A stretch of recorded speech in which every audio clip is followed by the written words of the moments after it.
Hello, welcome to my channel. एक बार फिर से स्वागत है मेरी यूट्यूब चैनल में। आज हम जानेंगे गंगा अवतरण की कथा, गंगा दशहरे की कथा और गंगा दशहरा व्रत कथा। तो चलिए सुनते हैं गंगा अवतरण की कथा। माँ गंगा का धरती पर अवतरण राजा भागीरथ की तपस्या का फल माना जाता है। अपने पूर्वजों का उद्धार करने के लिए राजा भागीरथ ने गंगा को धरती पर अवतरित करवाने के लिए कठोर तप किया था। इससे प्रसन्न होकर ब्रह्मा जी ने गंगा जी को धरा को अपने कमंडल से छोड़ा और भोलेनाथ ने गंगा की धारा को अपनी जटाओं में समेट लिया। इसके बाद शिव ने गंगा को जटाओं से निकालकर ज्येष्ठ मास के शुक्ल पक्ष की दशमी के दिन धरती पर अवतरित किया। गंगा दशहरा की कहानी क्या है? शास्त्रों की माने तो ज्येष्ठ मास के शुक्ल पक्ष की दशमी तिथि पर धरती पर गंगा का अवतरण हुआ था। इसलिए इस दिन गंगा को दशहरा के रूप में मनाया जाता है। धार्मिक मान्यता है कि इस शुभ अवसर पर गंगा नदी में स्नान और पूजा करने से जातक को सभी पापों से मुक्ति मिलती है और जीवन में खुशियों का आगमन होता है।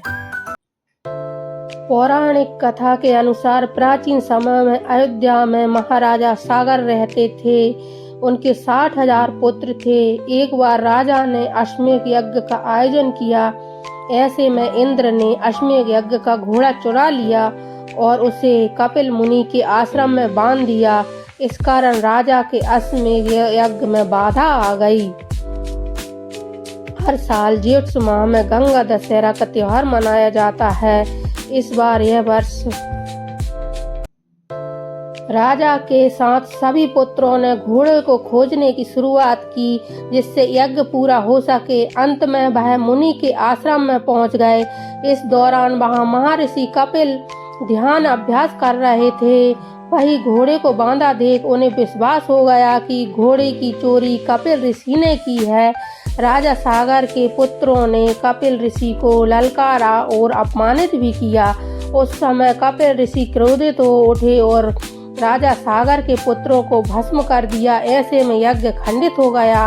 इसके पश्चात राजा सागर ने पुत्रों की आत्मा की शांति के लिए उपाय जाना। उन्होंने इस कार्य के लिए मां गंगा को धरती पर लाने का प्रयास किया। उस दौरान ऋषि ने धरती पर मौजूद सारा जल को ग्रहण कर लिया और धरती पूरी तरह से सूख गई। इसके बाद मां गंगा को धरती पर अवतरित करने के लिए महाराज सागर ने अंशुमन और महाराजा दिलीप ने तपस्या की, लेकिन उन्हें सफलता प्राप्त नहीं हुई। महाराजा दिलीप का पुत्र भागीरथ था। उसने तपस्या कर ब्रह्मा जी को प्रसन्न किया। भागीरथ को इस कार्य में सफलता मिली। माँ गंगा धरती पर अवतरित हुई। हालांकि माँ गंगा के वेग को रोकने के लिए भगवान शिव ने अपनी जटाओं में स्थान दिया। तब एक शिखा से माँ गंगा का धरती पर अवतरण हुआ। भागीरथ ने रसातल में जाकर अपने पितरों को उद्धार किया। जब गंगा नदी में राजा के पुत्रों की अस्थि मिली तो उन्हें मोक्ष की प्राप्ति हुई। गंगा दशहरे व्रत कथा एक पौराणिक कथा है जो गंगा नदी के पृथ्वी पर अवतरित होने के से संबंधित है। कथा के अनुसार राजा भागीरथ ने अपनी तपस्या से भगवान शिव को प्रसन्न किया था और मां गंगा को पृथ्वी पर लाने का वरदान प्राप्त किया था। कथा राजा भागीरथ की तपस्या। राजा भागीरथ जो भगवान राम के पूर्वज थे, अपने पूर्वजों के मोक्ष के लिए गंगा नदी के जल की आवश्यकता महसूस करते थे। उन्होंने अपने पूर्वजों के तर्पण के लिए कठोर तपस्या की, लेकिन उन्हें सफलता नहीं मिली। गंगा का अवतरण। निराश होकर राजा भागीरथ ने कैलाश पर्वत पर जाकर कठोर तपस्या की। उनकी तपस्या से प्रसन्न होकर भगवान शिव ने गंगा को अपनी जटाओं से मुक्त कर दिया। गंगा नदी पृथ्वी पर बहने लगी। गंगा ने जानु ऋषि की कुटिया को बहा दिया, जिससे क्रोधित होकर ऋषि ने गंगा का सारा जल पी लिया। राजा भागीरथ ने ऋषि से क्षमा मांगी। ऋषि ने गंगा को अपने कान से निकाला, इसलिए गंगा को जाह्नवी कहा जाता है। गंगा दशहरा व्रत कथा माँ गंगा के पृथ्वी पर अवतरण की एक सुंदर और धार्मिक कथा है। इसमें तपस्या, श्रद्धा और समर्पण के महत्व को सिखाती है। माना जाता है कि इस दिन गंगा स्नान करने से पाप दूर होते हैं और सभी मनोकामनाओं की पूर्ति होती है। हर हर गंगे।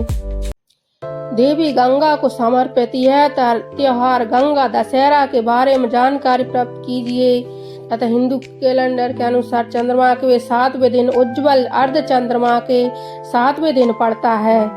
आपको यह वीडियो अच्छी लगे तो लाइक करें, कमेंट करें, शेयर करें और सब्सक्राइब जरूर करें। हर हर गंगे। आप सभी को दशहरा की हार्दिक शुभकामनाएं। गंगा दशहरा की हार्दिक शुभकामनाएं।